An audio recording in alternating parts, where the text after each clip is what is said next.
दिल के अरमां आंसुओं में बह गए, दिल के अरमां आंसुओं में बह गए।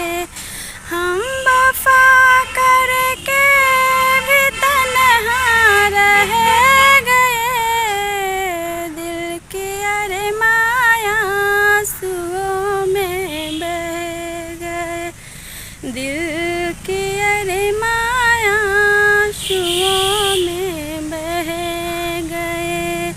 जिंदगी के प्यास बन कर रह गई, जिंदगी के प्यास बन कर रह गई। प्यार के किस्से अधूरे रह गए, दिल के